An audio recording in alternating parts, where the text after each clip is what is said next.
Assalamualaikum. நான் உங்கள் ஷிஃபா குக்கிங்லேருந்து பேசுகிறேன். இன்றைக்கி நம்ம என்ன ரெசிபி பார்க்க போகிறோன்னா பொட்டேட்டோ சீஸ் பால். வாங்க எப்படி செய்கிறதுன்னு பார்க்கலாம்.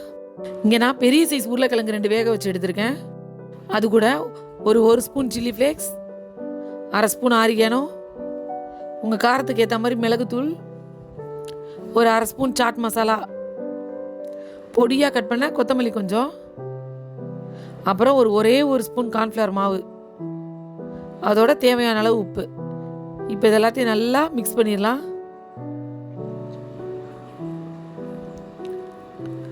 கார்ன்ஃப்ளவர் மாவு மட்டும் அதிகமாகாமல் பார்த்துக்கோங்க. மாவு அதிகமாகிருச்சுன்னா பால் ரொம்ப ஹார்டாயிரும். சும்மா ஒரே ஒரு ஸ்பூன் சேர்த்தா போதும். இப்போ சீஸில் நான் க்யூபாக கட் பண்ணி வச்சுக்கிறேன்.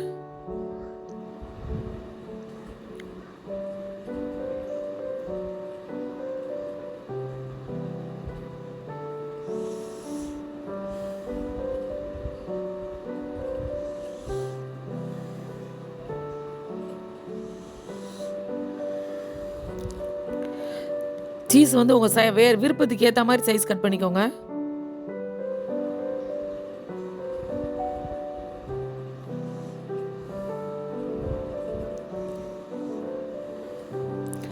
இப்போ ஒரு பிளேட்டில் பிரெட் க்ரம்ஸ் கொட்டி வச்சுக்கிறேன்.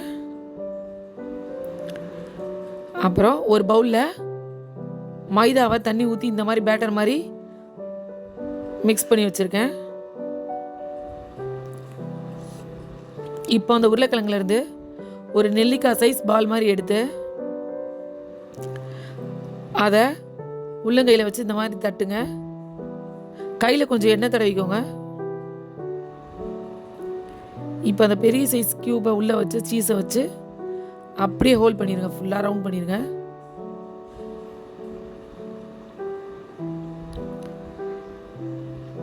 பார்த்தீங்களா, சீஸ் பால் ரெடி ஆயிடுச்சு.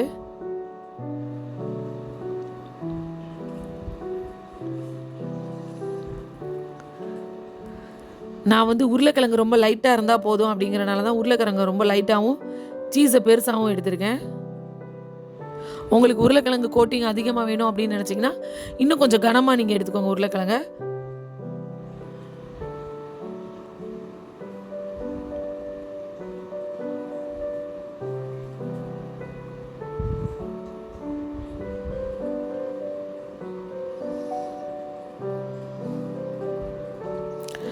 நான் எல்லா சீஸ் பாலும் இப்போ ரெடி பண்ணிட்டேன். இப்போ இந்த மைதா பேட்டரில் அந்த சீஸ் பாலை போட்டு நல்லா பிரட்டி எடுத்து பிரெட் க்ரம்ஸ்லேயும் ஒரு பிரட்டி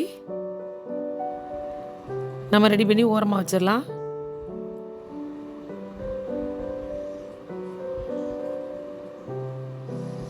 அவ்வளோதான், ரெடி ஆயிடுச்சு. இதே மாதிரி எல்லா சீஸ் பாலையும் ரெடி பண்ணிக்கலாம்.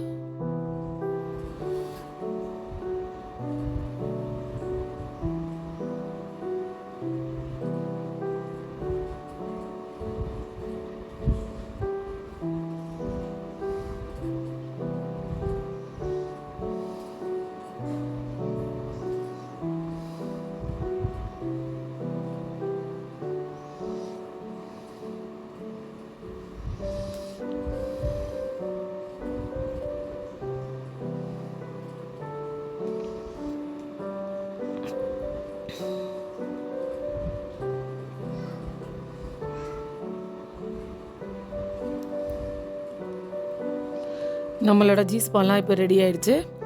இங்கே நான் ஒரு பேனில் எண்ணெய் காய வச்சுருக்கேன். எண்ணெய் ஒரு லோ ஹீட்டில் இருக்கும் போதே சீஸ் பால் எல்லாத்தையும் அதில் சேர்த்துருங்க. பார்த்தீங்களா, ரொம்ப கம்மியான சூடில் இருக்கும் போதே சேர்த்துருங்க. அதை நல்லா லோ ஃப்ளேம்லேயே வெந்து வரட்டும்.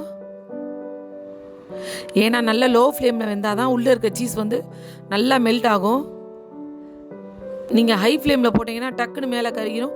உள்ள சீஸ் ரொம்ப கட்டியாக இருக்கும். பார்த்தீங்களா, சீஸ் உள்ளே மெல்ட் ஆகி வெளியில் வர்றது தெரியுது உங்களுக்கு. நல்லா பாருங்கள், இந்த மாதிரி சைடில் உடஞ்சி வருது பாருங்கள். ஏன்னா லோ ஃப்ளேமில் வேகும் போது உள்ளே உள்ள சீஸ் இந்த மாதிரி மெல்ட் ஆயிரும். நம்மளோட பொட்டேட்டோ சீஸ் பால் சூப்பராக ரெடி ஆயிடுச்சு. நீங்களும் உங்கள் வீட்டில் இதே மாதிரி ட்ரை பண்ணி பாருங்கள். ட்ரை பண்ணி பார்த்துட்டு எப்படி இருந்துச்சுன்னு எனக்கு கமெண்டில் சொல்லுங்கள். என்னோட இந்த ரெசிபி உங்களுக்கு பிடிச்சிருந்துச்சுன்னா சூப்பர் சப்ஸ்கிரைப் பண்ணுங்க.